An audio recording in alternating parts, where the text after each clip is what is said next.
Assalamualaikum warahmatullahi wabarakatuh. Kembali lagi di channel Cemas Horor. Untuk kisah hari ini kita akan menceritakan tentang seorang wanita yang rela dinikahi genderuwo agar bisa cepat kaya. Tapi sebelum kita lanjut ceritanya, tekan dulu tombol like video ini dan jangan lupa tekan tombol subscribe channel ini.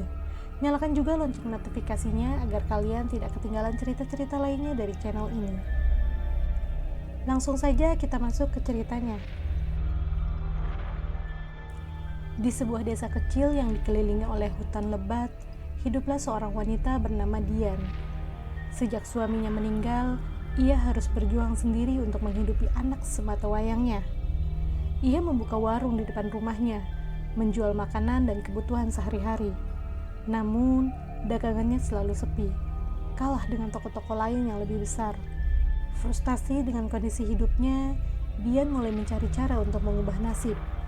Hingga suatu malam, seorang wanita tua yang dikenal sebagai dukun desa memberitahunya tentang ritual pemanggilan makhluk gaib yang bisa membantu kelancaran rezeki. Makhluk itu adalah genderuwo, sosok hitam besar yang dikenal memiliki kekuatan supranatural untuk membuat pemiliknya kaya. Namun, ada satu syarat yang harus dipenuhi. Dian harus menikahinya. Awalnya, Dian menganggap cerita itu hanya mitos. Namun, setelah berbulan-bulan berjuang tanpa hasil, ia mulai tergoda. Pada malam purnama, dengan petunjuk dari dukun desa, ia melakukan ritual di bawah pohon beringin tua yang terkenal angker. Dengan membaca mantra yang diberikan, tiba-tiba angin berhembus kencang dan suara geraman berat menggema dari dalam kegelapan. Dian terpaku saat melihat sesosok makhluk besar dengan kulit hitam dan mata merah menyala muncul di hadapannya. Suara beratnya menggema di udara. Apa yang kau inginkan? Dengan gemetar, Dian menjawab, "Aku ingin warungku ramai. Aku ingin menjadi kaya agar anakku tidak hidup miskin." Genderuwo itu berkata, Aku bisa memberimu semua itu, tapi kau harus menjadi istriku. Apa kau bersedia? Dian ragu sejenak, namun pikirannya dipenuhi oleh bayangan hidup yang lebih baik untuk anaknya. Dengan suara bergetar, ia mengangguk, "Aku bersedia." Keesokan harinya, keajaiban mulai terjadi. Warung Dian yang tadinya sepi tiba-tiba ramai didatangi pembeli. Makanan yang ia jual selalu laris, dan orang-orang mengaku makanan Dian memiliki rasa yang lebih enak dibanding sebelumnya. Uang mengalir deras, dan dalam beberapa bulan, ia berhasil memperbesar warungnya menjadi toko yang lebih besar. Namun, di balik kesuksesan itu ada kejanggalan yang mulai ia rasakan. Setiap malam ia merasakan kehadiran sesuatu di rumahnya. Kadang-kadang ia mendengar suara nafas berat di sudut ruangan atau bayangan hitam besar yang melintas di cermin. Bahkan anaknya Dika sering terbangun di tengah malam dan menangis ketakutan, mengatakan bahwa ia melihat ayah baru berdiri di kamarnya.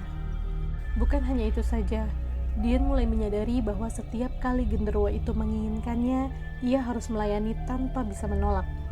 Tidak peduli siang atau malam, di rumah atau di warung, makhluk itu akan muncul dan menuntut haknya sebagai suami. Dian sering merasakan tangan berbulu kasar menyentuhnya saat ia tengah melayani pelanggan, atau nafas panas membisikkan namanya di telinganya saat ia sedang menghitung uang di meja kasir. Terkadang, ia merasa tubuhnya melemas begitu saja, seolah ada kekuatan gaib yang menariknya ke tempat lain, hanya untuk memenuhi keinginan makhluk itu. Dian mencoba mengabaikan ketakutan itu dan fokus pada bisnisnya. Tapi, kejadian-kejadian aneh semakin sering terjadi. Para pelanggan yang datang ke warungnya mengaku melihat bayangan hitam berdiri di belakangnya. Beberapa pelanggan yang berusaha menawar harga dagangannya tiba-tiba jatuh sakit dan mengalami kecelakaan setelah meninggalkan toko. Suatu malam, saat Dian sedang tidur, ia terbangun karena merasa ada sesuatu yang berat di atas tubuhnya. Ketika ia membuka mata, ia melihat sosok genderuwo itu sedang menatapnya dengan senyum menyeramkan. Dian ingin berteriak, tapi tubuhnya terasa kaku. Sejak malam itu, ia mulai mengalami mimpi buruk yang terasa sangat nyata.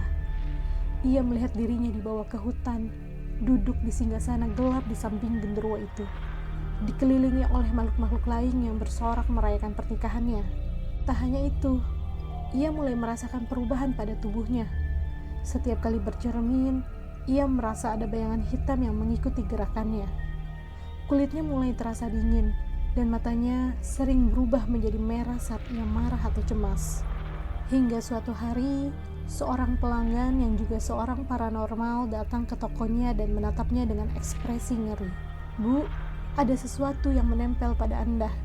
Makhluk itu tidak akan pernah melepaskan Anda." Dian semakin ketakutan. Ia sadar bahwa apa yang awalnya tampak sebagai berkah kini menjadi kutukan yang mengerikan. Ia mencari bantuan ke dukun desa, namun wanita tua itu hanya menggelengkan kepala. Tidak ada jalan keluar dari perjanjian dengan makhluk seperti itu, kecuali kau rela kehilangan segalanya, kata wanita tua itu. Ketakutan yang semakin besar membuat Dian memutuskan untuk melakukan ritual pemutusan perjanjian dengan bantuan seorang kiai dari desa seberang. Ritual itu dilakukan di tengah malam dengan doa-doa yang terus dikumandangkan. Namun, saat ritual berlangsung, genderuwo itu muncul dalam wujud yang lebih mengerikan. Ia mengamuk, membuat rumah Dian bergetar hebat. Benda-benda berjatuhan dan suara raungan menggelegar memenuhi udara. Kau mengkhianatiku. Genderuwo itu berteriak marah. Tiba-tiba, tubuh Dian mulai kejang-kejang dan darah keluar dari mulutnya. Kiai dan para santri terus berdoa, hingga akhirnya makhluk itu menghilang dalam kilatan api hitam yang membakar udara. Setelah ritual selesai, Dian pingsan selama berhari-hari. Ketika ia sadar, semua kekayaan yang ia miliki lenyap begitu saja. Toko yang dulunya ramai kini kosong, dan orang-orang desa mulai menjauhinya karena takut tertular kutukan yang pernah menghantuinya. Dalam keputusasaan, Dian meninggalkan desa bersama anaknya, mencari tempat yang lebih tenang untuk memulai hidup baru. Namun, di malam-malam tertentu, ketika angin berhembus kencang, ia masih bisa mendengar suara geraman berat yang familiar. Dan ia tahu bahwa suaminya yang bukan manusia itu masih mengawasinya, menunggu saat yang tepat untuk menjemputnya kembali. Oke teman-teman, sekian untuk cerita kali ini. Terima kasih buat teman-teman yang sudah mengikuti kisah ini sampai akhir. Dan buat teman-teman yang baru bergabung, jangan lupa like, komen, share, serta subscribe channel ini. Dan nantikan kisah-kisah horor berikutnya di channel Cemas Horor.